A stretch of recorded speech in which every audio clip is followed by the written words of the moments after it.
Hi, Medea. Thank you so much for being with us today. With so much going on in the country and the world, there's definitely many important things to talk about.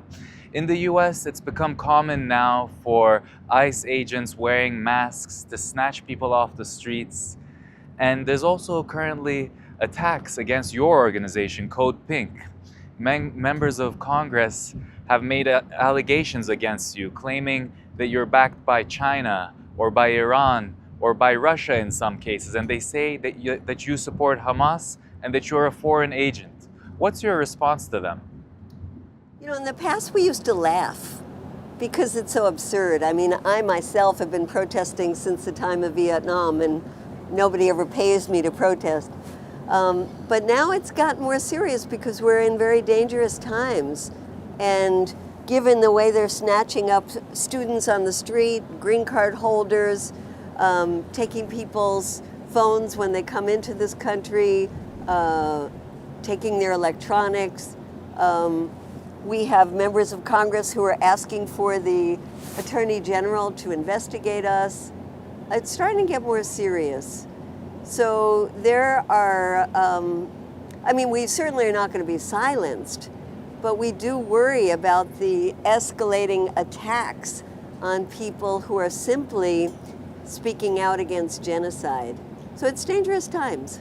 And can you speak out about the particular claims that these members of Congress have made against you and what kind of actions you're taking against them?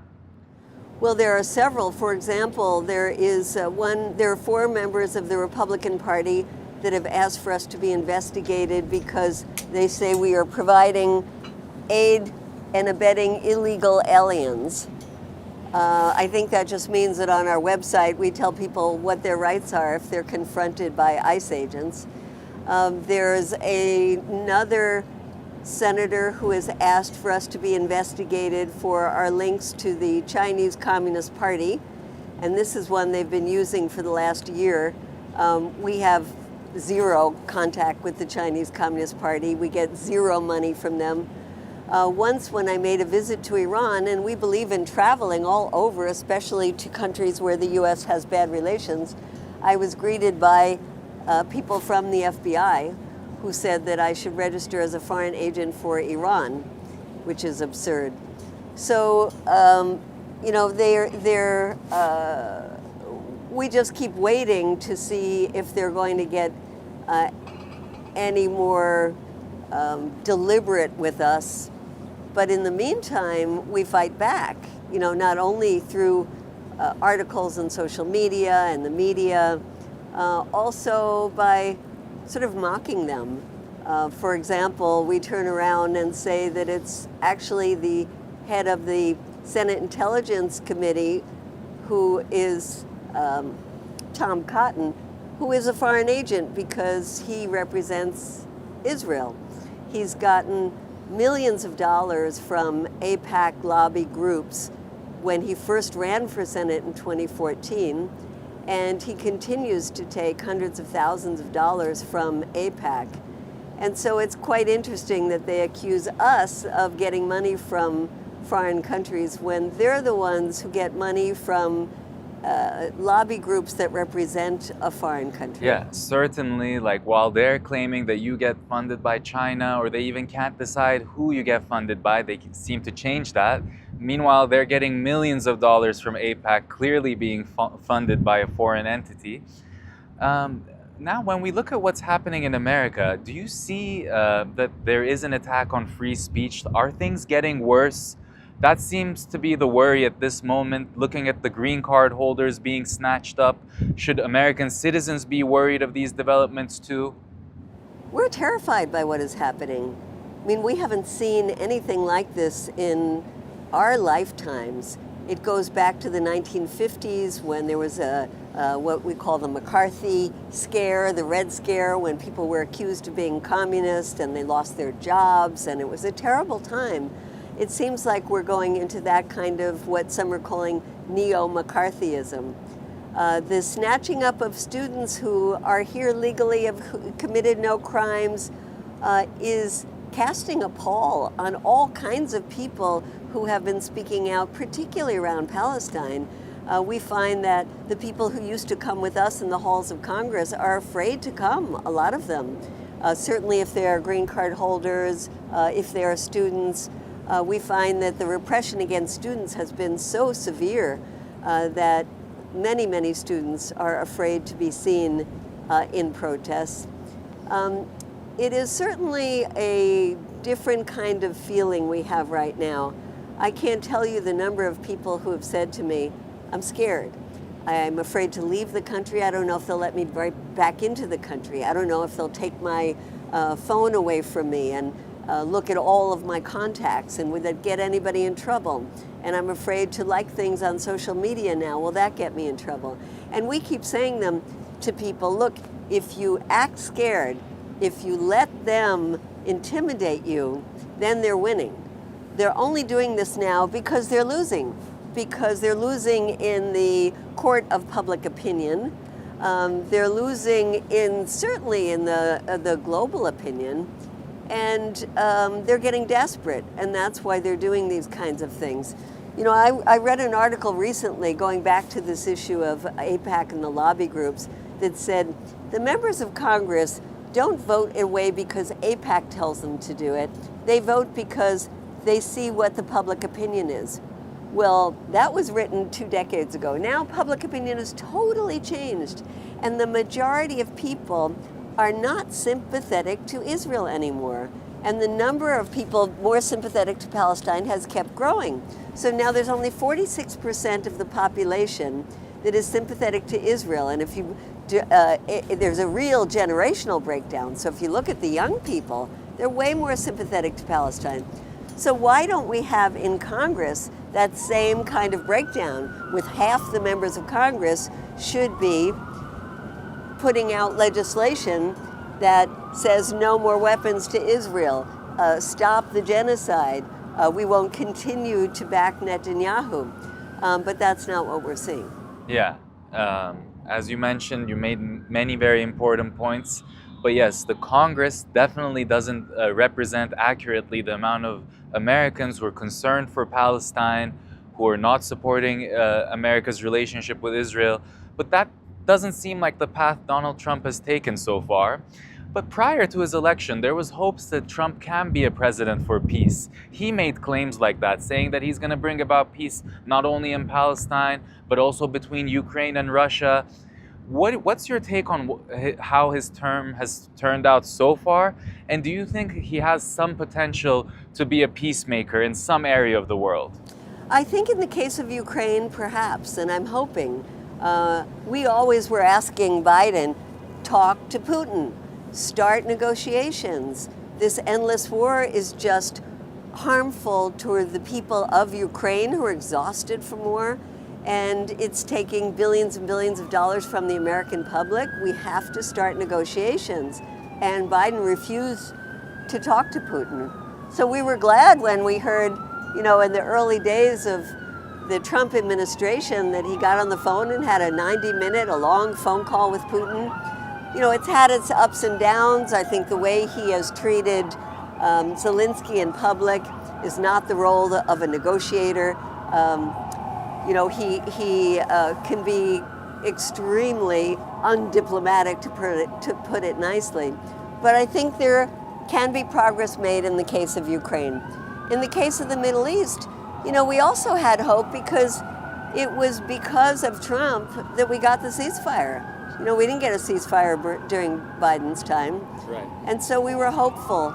But that hope has been dashed, seeing Israel just destroy the negotiations, refuse to go into phase 2, start the killing again, and Trump siding with Netanyahu during this whole time. And not only that, we see the increase in the attacks on Yemen, Yes. which is, you know, so ridiculous because we know very clearly that the Yemenis, and particularly the Houthis, have said we will stop the attacks in the Red Sea when the genocide stops. And we saw that they did do that, indeed, when the ceasefire was in place. And when the ceasefire was broken by Israel, they started up again. So instead of attacking Yemen, we should be negotiating, forcing Netanyahu to go back to the ceasefire. Hmm. And do you think a lot of analysts say that Trump can force Netanyahu into ceasefire? He has the influence to do it. But what do you see happening now? Now that Israel has started targeting Gaza again, thousands are already dead. Do you see any hope for a ceasefire in the near future? No, I can't imagine that there won't be a ceasefire. There's got to be a ceasefire. I mean, how much can people suffer?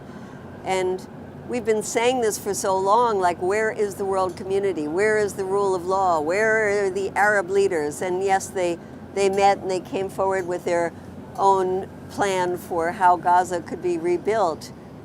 But then they're not doing anything to force Israel to stop the bombing. And they're not even doing anything particularly forceful in the United Nations. I would like the world to gang up on the United States and say, you have to stop the support for Israel. You have to stop sending the weapons. Because look, at the end of the day, Israel could not do what it's doing without US weapons. Everybody knows that. And so it is up to Trump, really, to decide when enough is enough. And I think, that comes when there's enough of an outcry to say, we just can't keep watching this every day. Yeah, and speaking of sending weapons to Israel, there's a vote in Congress coming up, particularly on this issue. Can you talk about the activism work you'll be doing around this vote and the work you do in general in the halls of Congress, the kind of videos that kind of made you famous for a lot of people, seeing you chase down senators? Can you talk about that work and how that's going to change perhaps under this current climate? We have had one other vote in the past in the Senate on stopping weapons, introduced by Bernie Sanders, a Jewish member of the Senate, and we got 19 senators to vote on that. That's about 40% of the Democrats. We didn't get one Republican to vote that way. Now we're having another chance to see, can we get even more of them? We feel like, we know it's not going to pass, but we feel it's so important to get these senators on record. And it's tough for these senators because they're getting pressured by AIPAC. They're getting a lot of calls into their offices saying, you better not vote to stop these weapons to Israel. And they're getting a lot of calls from our side as well. And in the past, their calculation has been, well, AIPAC is more powerful, so I think I'll go with AIPAC. But you just got to think at some point, their own conscience, their own morality will kick in. We're still waiting for that. But we are in the halls of Congress every single day because we think it's so important to be there. We know that these pro-Israel lobby groups are there. They might not physically be there, but they're sending in their checks all the time. They're meeting with their Congress people in their districts as well as in Washington. And so we want to be a presence as well. And we are. And some of the videos that we do are us chasing down these members of Congress to say, when are you going to stop supporting the genocide? When are you going to speak out about the kidnapping of students on our streets in broad daylight by masked men who are not even identified? When are you going to have some kind of moral conscience about the children that are being killed every day? Have you looked at the starvation that it's been almost a month that Israel hasn't let food into Gaza? So, we kind of run after them asking these very, very serious questions. And in the beginning, they'd engage with us more. I think now they're being told by their leaders to try not to talk to us. But we still run after them anyway because they're elected officials and they should have to respond to the public. Yes, and you're doing a great job of holding them accountable to the public in that way, for sure.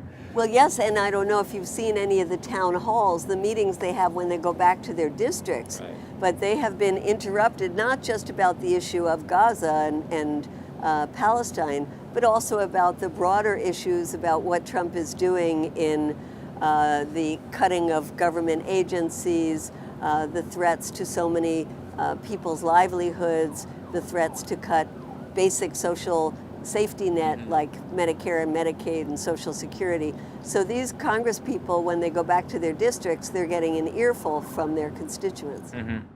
And the upcoming vote, you mentioned that Bernie Sanders had introduced it the previous time. a senator of Jewish descent, and you also come from a Jewish background. Can you speak to how important for Jewish voices within America to speak out for Palestine? Can you speak on that? Well, yes, because everybody who speaks out is being labeled an anti-Semite. Everything is anti-Semitism. There's been about 14 hearings in Congress on anti-Semitism. In the meantime, look at who is really being attacked. It's the people who are speaking out for Palestine. And yet, that's hardly ever discussed. And that's why it's important for those of us who are Jewish to speak out, because our voices are so important right now. I mean, they can call you a self-hating Jew, and certainly they do that. They do that to Bernie Sanders. They do that to all of us who speak out as members of the Jewish community. But there are so many of us. And this is also reflected in the generational difference, because if you look at the younger generation of Jewish Americans, they are more sympathetic to Palestine as well. So it's a changing demographic, and that's why we do see a lot of young Jews that are part of groups like Jewish Voice for Peace, another group of young Jewish people called If Not Now, and they're very important. And it's really interesting when you look at the encampments that happened last year in the colleges. So many of the people who came out to those were Jewish students, and there were Jewish religious services during those encampments, guarded by Muslim students. I mean, it was beautiful, the kind of interaction that there was. And I think it's so sad that the pro-Israel forces have been so aggressive in labeling people who are speaking out against genocide as anti-Semites, because they're not. Yeah, yes, very important perspective you bring there.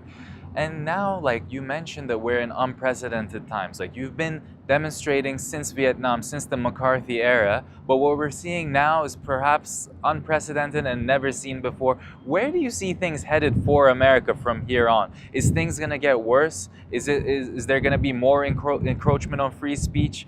Maybe they'll start snatching Americans instead of green card holders. What do you see happening? I have no idea. This is uncharted territory that we're in right now. I think the people were shocked that green card holders who are legal, who have a path to citizenship, are supposed to have the same equal rights as citizens, are being snatched up. And so, yes, I think that we shouldn't be complacent just because we're citizens. Certainly, people like myself who have a history of going to countries, whether it's to Yemen or Afghanistan or Iran or places that North Korea I've been to, we are given secondary screening when we return to the country, and it is disconcerting how they are looking at us now as not American, as traitors.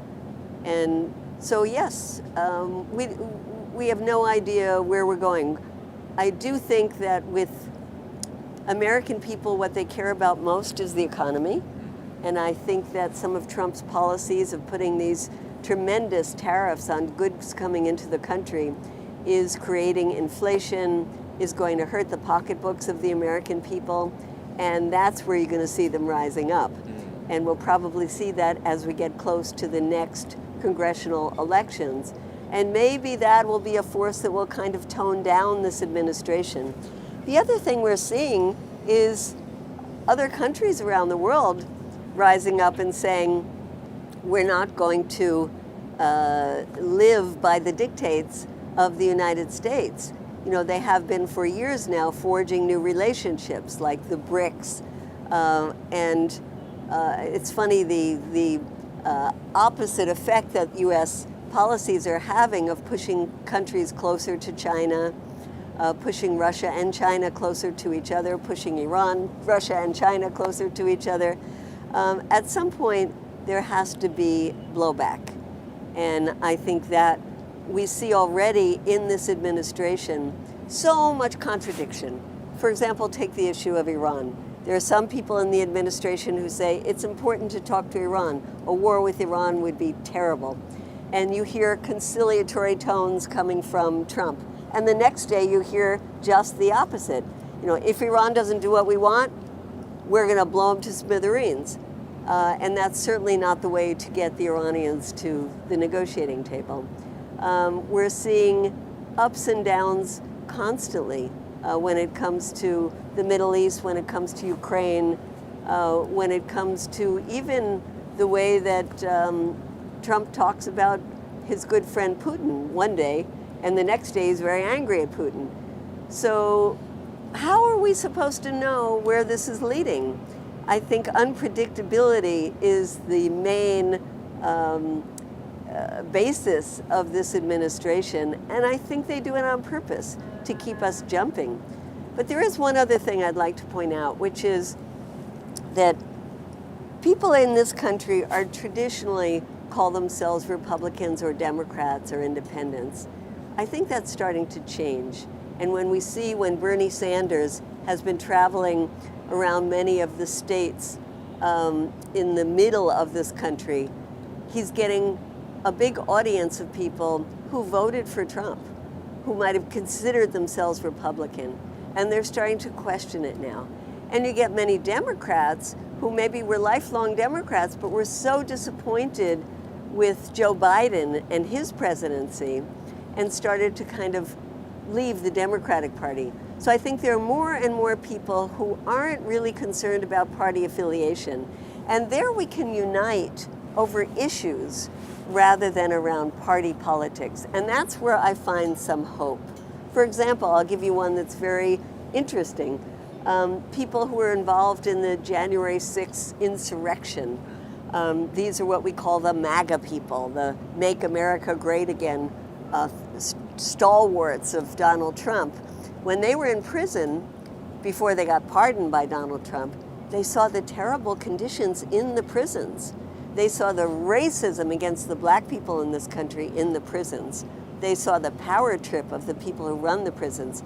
And some of them came out and said, I'm going to dedicate my life to helping the people I left behind in the prison and work for prison reform.